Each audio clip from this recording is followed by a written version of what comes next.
Right high court స్టేపై state election committee react అయింది. High court ఆదేశాల ప్రకారమే నిర్ణయం తీసుకుంటామని ప్రకటించింది రాష్ట్ర ఎన్నికల సంఘం. ప్రెజెంట్ ప్రెస్ నోట్ ని మనం చూస్తున్నాము. హైకోర్టు ఆదేశాల ప్రకారమే నడుచుకుంటామంటూ కూడా ఎస్ఈసీ ఇప్పటికే ప్రకటన జారీ చేసింది. గెజెట్ ను కూడా రిలీజ్ చేయబోతుంది ఎస్ఈసీ. అయితే ఇప్పటికే హైకోర్టు ఎలక్షన్స్ మీద స్టేను విధించింది. ఈ స్టేపై ఎస్ఈసీ సైతం ఇప్పుడు రియాక్ట్ అయింది. ఎస్ఈసీ రిలీజ్ చేసిన ప్రెస్ నోట్ ను బిగ్ టీవీ స్క్రీన్ మీద చూస్తున్నారు. ఇటు ఎస్ఈసీ స్టేట్ ఎలక్షన్ కమిషన్ ఏవైతే హైకోర్టు ఇచ్చిన రూల్స్ అన్ని కూడా ఉన్నాయో వాటికి అబైడ్ అయి ఉంటారంటూ కూడా ఒక ప్రెస్ నోట్ ను రిలీజ్ చేసింది ఎస్ఈసీ.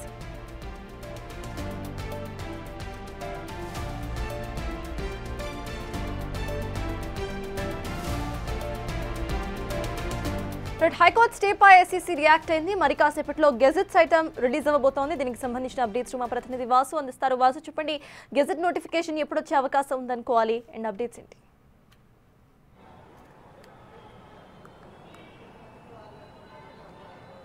సతాజ్, కొద్దిసేపటి క్రితమే హైకోర్టు ఆదేశాల ప్రకారం ఈ ఎస్ఈసీ వ్యవహరిస్తుందని కూడా ఆ కమిషనర్ ఒక ప్రెస్ నోట్ రిలీజ్ చేశారు. అంటే హైకోర్టు ఇప్పటికే జీవో నెంబర్ 9తో పాటు బీసీ రిజర్వేషన్ జీవో ఏదైతే ఉందో ఆ జీవోతో పాటు ఎన్నికల ప్రొసీడింగ్ పైన కూడా స్టే విధించిన నేపథ్యంలో కూడా ఎన్నికల కమిషన్ కీలక నిర్ణయం తీసుకుంది. కేవలం ఏదైతే హైకోర్టు ఆదేశాల్లో ఏదైతే ఉంటాయో వాటిని అనుసరిస్తామని కూడా చాలా స్పష్టంగా పేర్కొంది. అంటే ఇప్పటికే హైకోర్టు 4 వారాల పాటు ఏదైతే ఇప్పటికే స్టే విధించింది. దానికి సంబంధించి దానిపైన మరొక 2 వారాల్లో కౌంటర్ వేయాలని పిటిషన్ కోరింది. కాబట్టి 6 వారాల పాటు దాదాపు ఎన్నికలు జరిగే అవకాశం లేదు హైకోర్టు ఆదేశాల ప్రకారం. కాబట్టి హైకోర్టు ఆదేశాలను తూచ తప్పకుండా పాటిస్తామని కూడా ఎన్నికల కమిషన్ చెప్తున్న నేపథ్యంలో ఖచ్చితంగా తెలంగాణ ప్రభుత్వానికి మిగతా ఆప్షన్లు ఏంటి అన్న అంశంపైన కూడా ప్రస్తుతం ఒక ఉత్కంఠ కొనసాగుతూ ఉంది.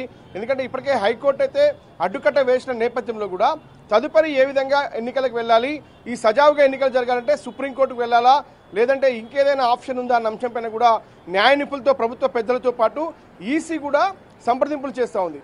ఇక హైకోర్టు ఆర్డర్ కాపీ కోసం అందరూ వెయిట్ చేస్తున్న పరిస్థితి కనిపిస్తుంది. ఎందుకంటే హైకోర్టు బెంచ్ పైన జడ్జి కేవలం స్టే విధిస్తున్నట్టుగా చెప్పడం జరిగింది.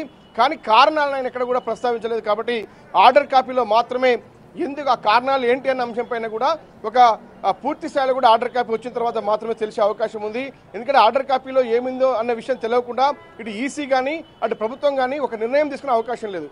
కాబట్టి ఆర్డర్ కాపీ కోసం ప్రభుత్వ న్యాయవాదులు మరోపక్క ఈసీ తరపు న్యాయవాదులు కూడా ఎదురు చూస్తున్న పరిస్థితి కనిపిస్తూ ఉంది. ఆర్డర్ కాపీ వచ్చిన తర్వాత మరికొన్ని కీలక ఆదేశాలు జారీ చేసే అవకాశం కనిపిస్తుంది. ప్రస్తుతానికి మాత్రం ఈసీ మాత్రం ఇప్పటికైతే హైకోర్టు ఎలాంటి ఉత్తర్వులు ఇచ్చిందో ఆ ఉత్తర్వుల్ని తూచ తప్పకుండా పాటిస్తామని అయితే తెలుస్తుంది. ఇక మనకు అందుతున్న సమాచారం, రేపు ప్రభుత్వం సుప్రీంకోర్టులో హైకోర్టు ఇచ్చినటువంటి స్టే పైన ఏదైతే పిటిషన్ దాఖలు చేసి సిద్ధమవుతున్నట్టుగా తెలుస్తా ఉంది. ఈరోజు రాత్రి న్యాయ నిపుణులతో సంప్రదింపులు జరిపి రేపే పిటిషన్ దాఖలు చేసి ఈ యొక్క స్టేని వేకేట్ చేసే యోచనలో ప్రభుత్వం ఉన్నట్టుగా తెలుస్తున్నట్టుగా మనకు సమాచారం అవుతుంది. లేదా 40 పరంగా 42% రిజర్వేషన్లు అమలు చేస్తూ కాంగ్రెస్ పార్టీ గతంలో ఎన్నికలైతే ఏదైతే హామీ ఇచ్చిందో ఆ హామీ ప్రకారం 42% రిజర్వేషన్లు అమలు చేస్తూ ముందుకు వెళ్తుందా అనే అంశం కూడా, అంటే పలు అంశాలను ప్రభుత్వం పరిశీలిస్తూ ఉంది.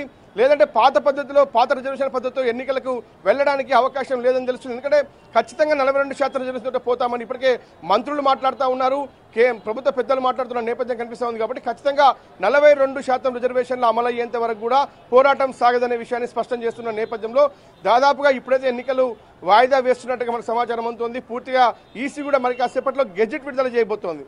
ఇప్పటి వరకు ఏదైతే షెడ్యూల్ నోటిఫికేషన్ విడుదలైందో వాటిని రద్దు చేస్తూ ఒక గెజెట్ విడుదల చేస్తుంది.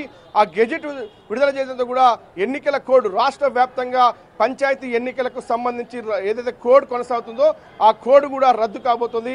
ఎప్పుడైతే ఎన్నికల కమిషన్ గెజెట్ విడుదల కాగానే ఎన్నికల కోడ్ కూడా రద్దు కాబోతుంది. ఎన్నికల ఏదైతే జరుగుతున్నటువంటి ప్రొసీడింగ్ మొత్తాన్ని కూడా ఆపివేస్తూ మరి కాసేపట్లో ఎన్నికల కమిషన్ ఒక గెజెట్ అయితే విడుదల చేయబోతా ఉంది.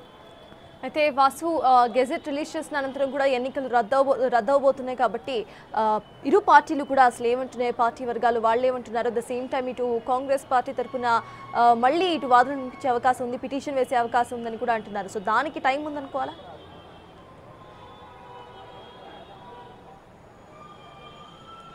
పూర్తిగా ఎన్నికలు రద్దు కాకపోయినప్పటికీ హైకోర్టు ఆదేశాలను తూచ తప్పకుండా పాటిస్తామని ఈసీ చెప్తున్న నేపథ్యంలో కూడా మరింత ఆలస్యమయ్యే అవకాశం. ఎందుకంటే ఇప్పుడు మనం చూస్తున్న ప్రకారం కూడా 6 వారాల పాటు వాయిదా వేస్తూ అంటే కౌంటర్ దాఖలు చేసేందుకు ప్రభుత్వానికి పిటిషనర్లకు కూడా హైకోర్టు గడువిచ్చింది. కానీ తక్షణమే ఎన్నికలు జరగాలి అంటే ఖచ్చితంగా సుప్రీంకోర్టుకు వెళ్ళి ఈ యొక్క ఏదైతే హైకోర్టు ఇచ్చినటువంటి స్టేని వేకేట్ చేయాలి. మరి అది ఎంతవరకు సాధ్యమవుతుందని చూడాలి. హైకోర్టులో పిటిషన్ కొనసాగుతున్న నేపథ్యంలో మరి సుప్రీంకోర్టు ఎంతవరకు ఈ యొక్క పిటిషన్ ఎంటైన్ చేస్తుందన్న విషయాన్ని కూడా పరిశీలించాలి. కాబట్టి ఏదేమైనప్పటికీ కూడా హైకోర్టు చెప్పినటువంటి విషయాన్ని ఖచ్చితంగా తూచా తప్పకుండా పాటించాల్సినటువంటి అవసరం ఈసీ పైన ఉంది. కాబట్టి ఈసీ ఇప్పటికే ప్రెస్ నోట్ రిలీజ్ చేసింది.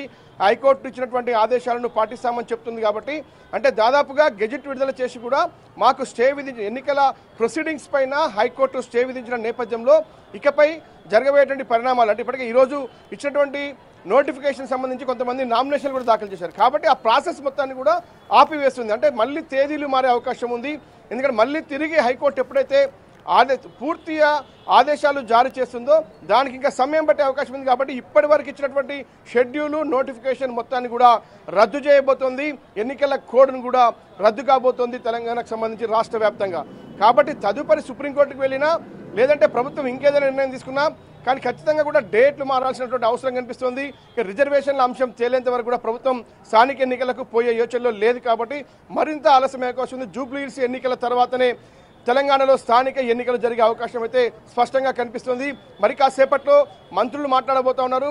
ఆ తర్వాత ముఖ్యమంత్రితో కూడా కీలక ఏదైతే నేతలు మంత్రులతో పాటు లీగల్ ఎక్స్పర్ట్స్ కూడా సంప్రదింపులు జరిపి తదుపరి చర్యలు ఎలా తీసుకోవాలనేది రేపటికి నిర్ణయించే అవకాశం కనిపిస్తోంది. ప్రస్తుతానికి మాత్రం ఎన్నికల కమిషన్ రాష్ట్ర ఎన్నికల కమిషన్ మాత్రం హైకోర్టు ఇచ్చినటువంటి ఆదేశాలను పాటిస్తామని చెప్తా ఉంది. కాబట్టి దాదాపుగా నోటిఫికేషన్ను మరోపక్క ఉత్తర్వులను కూడా రద్దు చేసుకుంటున్నట్టుగా మనకు సమాచారం అందుతుంది. Thank you Vasu.